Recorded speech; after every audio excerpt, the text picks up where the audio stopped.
Good morning student, this is Priyanka Yadav. आज हम electronic components end devices subject का एक नया टॉपिक डिस्कस कर रहे हैं जो है आपका series combination and parallel combination of the capacitance and the inductance. Okay, so start करते हैं। Series combination of the inductance आपका is near about same of the resistance. जैसे कि मैंने आपको प्रीवियस लेक्चर में बताया था कि रेजिस्टेंस का सीरीज कॉम्बिनेशन कैसा होता है, पैरेलल कॉम्बिनेशन कैसा होता है, वैसे ही आपका सेम जो होता है कॉम्बिनेशन वो किसके लिए एप्लीकेबल होता है, आपका इंडक्टेंस के लिए। ठीक है, सो इन अ सीरीज कॉम्बिनेशन कंडीशंस वही हैं, आपकी करंट सेम रहनी चाहिए और आपका वोल्टेज और जो पोटेंशियल डिफरेंस है वो आपका डिफरेंट होता है और डिस्ट्रीब्यूटेड होता है। ठीक है, सो इस स्ट्रक्चर में फटाफट से देख लो। सर्किट में देखिए फटाफट से। सर्किट में अगर दो आपके इंडक्टेंस लगे हुए, दो इंडक्टर लगे हुए जिनका इंडक्टेंस आपका L1 और L2 दे रखा है आपका। ठीक है, आपकी करंट फ्लो कर रही है I, यहाँ वोल्टेज आपका V है। ठीक है, तो आपका करंट क्या है इसमें सेम है और वोल्टेज क्या है डिस्ट्रीब्यूटेड है।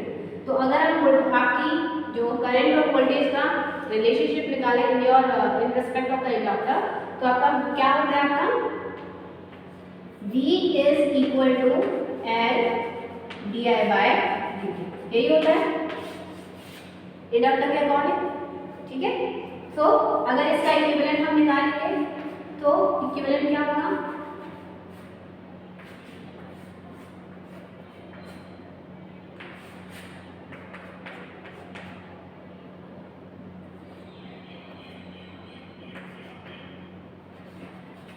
ठीक है, यहाँ से I करंट फ्लो कर रही है तो इक्विवेलेंट कितना हो जाएगा, इक्विवेलेंट वोल्ट जो आपका इंडक्टेंस है वो उसमें वोल्टेज रिलेशनशिप क्या आएगी, L V is equal to L, so आपका वोल्टेज कितना होगा इसमें, V is equal to L E Q by di by dt। ठीक है, सो अगर हम निकालें इस सर्किट में निकालें आपका वोल्टेज और करंट निकालें फॉर इंडक्टेंस L1, तो आपका वोल्टेज कितना होगा, it's L1 di by dt। Current आप क्या ले लो, कैपिटल ले लो तो आप कैपिटल लिख दो। ठीक है, एंड V क्या हो जाएगा, L2 di by dt। ठीक, वोल्टेज क्या होता है in your series combination, distributed रहता है। सो तो वोल्टेज कितना हो जाएगा, V is equal to V1 plus और V2, और V किसके इक्वल है, L equivalent di by dt and L1 di by dt plus L2 di by dt। ठीक है, सो L इक्विवेलेंट किसकी इक्वल हो गया, ये I से di by dt से d कैंसिल हो जाएंगे, L इक्विवेलेंट हो गया आपका L1 प्लस और L2 लाइक योर रेजिस्टेंस। ठीक है, तो वही सेम कंडीशंस होंगी आपकी, जो इक्विवेलेंट रेजिस्टेंस होगा that is always greater than the maximum inductance in a series combination. So क्या हुआ, आपका equivalent inductance is always greater than the maximum inductance in a series combination. Okay, ये है आपका series combination of the inductor. फटाफट से देखते हैं अपना parallel combination of the inductance.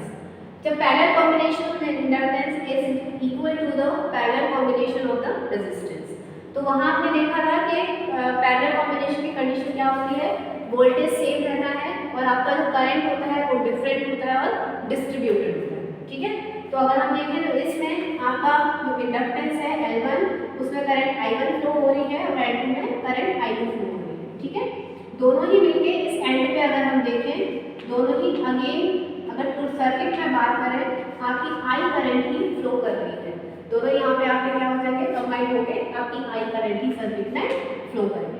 ठीक है, सो अगर इसका इक्विवेलेंट सर्किट देखो तो इक्विवेलेंट सर्किट क्या होगा, क्योंकि अगेन आपका DC battery combinations of inductance को अंडरस्टैंड नहीं करती, वो सिर्फ एक इंडक्टेंस को अंडरस्टैंड करती है। अगेन आपको पोलैरिटी का ध्यान रखना है, जहां करंट एंटर करेगी वो टर्मिनल पॉजिटिव होगा और जहां से लीव होगी वो नेगेटिव। ठीक है, इट्स पॉजिटिव इट्स नेगेटिव। और ये हो गया आपका, इसका इक्विवेलेंट हो गया ये आर एल ई क्यू। ठीक है, और यहाँ एल ई क्यू आपका क्या होगा, करंट के रिस्पेक्ट में करंट क्या पीडीटी। ठीक है, कोई दिक्कत यहाँ तक? ठीक, सो यहाँ से देखो फटाफट से, फर्स्ट में जो करंट होगी वो कितनी हो जाएगी, I1 क्या हो जाएगा आपका 1/L1 VDT। I2 क्या हो जाएगी 1/L2 VDT। क्यों? क्योंकि आपका जो रिलेशन होता है according to the Ohm's law वो क्या होता है L/dI/dt। ठीक है, तो आप इस फॉर्मूले से आपको क्या निकालनी, करंट निकालनी, करंट क्या होगा इंटीग्रेशन ऑफ दिस वैल्यू। ठीक है, सो अगर आप इसके अकॉर्डिंग देखें I क्या हो जाएगा आपका I is equal to I1 plus of I2। ठीक है, और I क्या है हमारा, ये होगा L इक्विवेलेंट। ठीक, तो ये हो गया आपका 1/L इक्विवेलेंट VDT, ये हो जाएगा 1/L1 VDT plus 1/L2 VDT। ये और ये कैंसिल आउट हो जाएंगे, तो आपके पास कितना होगा 1/L1 प्लस 1/L2। ठीक है, अब आप कितने भी इंडक्टेंस निकालिएगा उनका एक पैरेलल कॉम्बिनेशन आपको मिलता जाएगा। ठीक है, तो अगर इसको और हम सॉल्व करें हम इसको ये भी लिख सकते हैं, it's L1 and L2 divided by L1 plus of L। ठीक है, तो again L equivalent in a parallel combination is always less than the minimum inductance value in the parallel combination. Okay, so अगर आप इसको एक load के respect में लिखो तो हम लिख सकते हैं यहाँ पे L equivalent is always minimum the less than the L minimum in the circuit। ये आपको ध्यान रखना है। ठीक है, ये आपको ध्यान रखना है इन दैट सर्किट। सो अब हम देखेंगे सीरीज कॉम्बिनेशन ऑफ द कैपेसिटेंसेस।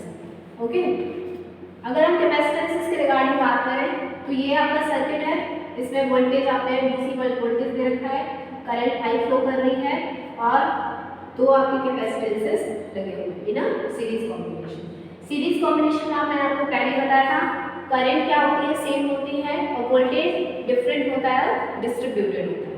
ठीक है, और आपको ये भी बताया था कि जो आपका कैपेसिटेंस है वो आपका पैसिव एलिमेंट है और पैसिव एलिमेंट हमेशा क्या करते हैं एनर्जी को डिलीवर करते हैं, एनर्जी को एब्जॉर्ब करते हैं, सॉरी एनर्जी को क्या करते हैं एब्जॉर्ब करते हैं।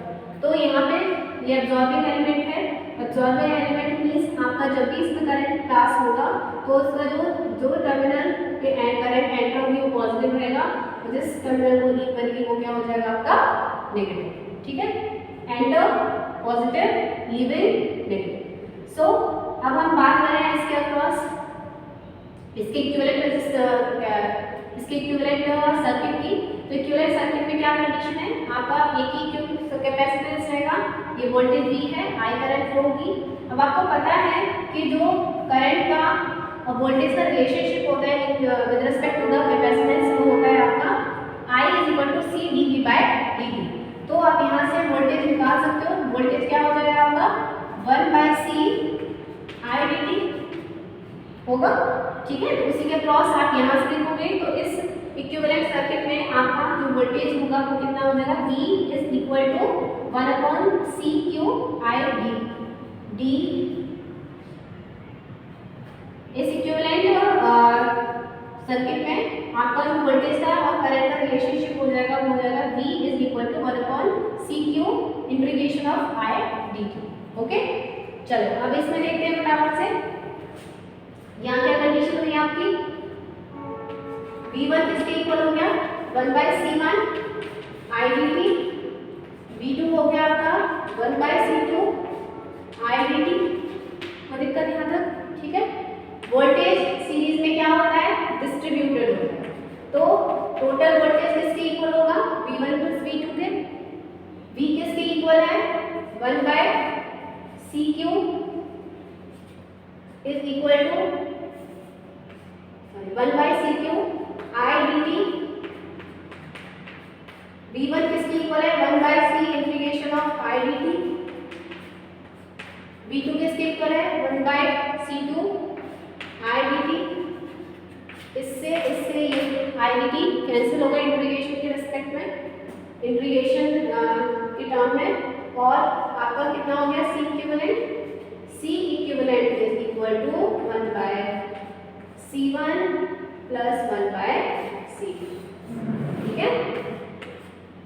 और हम इसको लिख सकते हैं CEQ is equal to C2 upon C1 plus C2, ठीक है। तो आप देख रहे हो इन सीरीज कॉम्बिनेशन में आपका जो कैपेसिटेंस आया वो हमें बताता है, नोट करके ये लिख सकते हो CEQ is always lesser than the C minimum, ठीक है। ये है आपके सर्किट की condition in series combination of the capacitances. Now अब आपने देखा ये सारी चीजें मैंने आपको बता दी। अब हम देखते हैं parallel combination of the capacitances. Parallel combination होता है तो आपको पता ही है कि क्या होता है, वोल्टेज सेम रहता है और आपका करंट डिफरेंट होता है और डिस्ट्रीब्यूटेड होता है।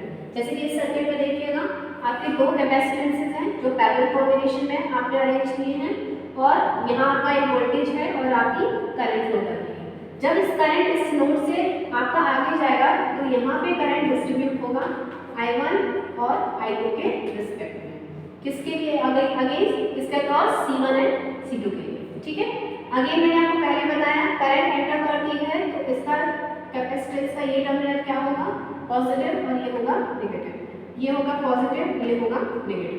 यहाँ से करंट फ्लो होके I1 और I2 आगे अगेन यहाँ पे हमें क्या दे देंगे आपकी करंट आई। सो जो करंट आपको यहाँ से मिली थी वही करंट आपके सर्किट में आगे फ्लो करेगी, दैट इज योर आई, ठीक है। अगर आप इसका इक्विवेलेंट, क्योंकि मैंने आपको पहले बताया बैटरी आपके कॉम्बिनेशंस और कैपेसिटेंस को अंडरस्टैंड नहीं करेगी, वो हमें क्या चाहिएगा इक्विवेलेंट कैपेसिटेंस अपने सर्किट में, ठीक है। तो ये हो गया आपका CEQ, करंट फ्लो कर रही I, वोल्टेज हो गया आपका V। तो अगेन कंडीशन क्या है आपकी, Ohm's law across, Ohm's law आपके कैपेसिटेंस के अक्रॉस क्या इक्वेशन प्रोवाइड करता है, I is equal to C dV/dt, यही आपको बताया था, ठीक है। तो आपके इस केस में अगर हम निकालें तो करंट क्या हो जाएगी I is equal to CQ dV/dt, ठीक है। अगर इस सर्किट के अकॉर्डिंग देखें तो कैपेसिटेंस C1 के अक्रॉस करंट क्या होगी आपकी C1 dV/dt, क्योंकि वोल्टेज क्या है सेम है, ठीक है। C2 के अक्रॉस करंट क्या होगी I2 और I2 क्या होगी C2 dV/dt। अगेन करंट क्या है डिस्ट्रीब्यूटेड है और करंट डिस्ट्रीब्यूट होके कैसे क्या है आपकी I करंट किसके इक्वल है I1 प्लस और I2 के इक्वल है। I क्या है आपकी CEQ dV/dt, that is I1 क्या है C1 dV/dt और I2 क्या है हो गया, dV/dt कैंसिल आउट हो गया, तो C E³ किसकी इक्वल आ गया, C1 प्लस ऑफ C2। ठीक है, तो आप देख रहे हो यहाँ पे कैपेसिटेंस आपका बढ़ गया, इंक्रीज हो गया। तो आप again according to the definition आप कह सकते हो कि आपका जो इक्विवेलेंट कैपेसिटेंस है आपके पैरेलल कॉम्बिनेशन में वो आपका हाई हो जाता है, बढ़ जाता है। तो हम कह सकते हैं the equivalent capacitance in a parallel combination is greater than the maximum value of the capacitance in the parallel combination. Okay? So आप कैसे लिख सकते हो, नोट करके लिख लो, अगेन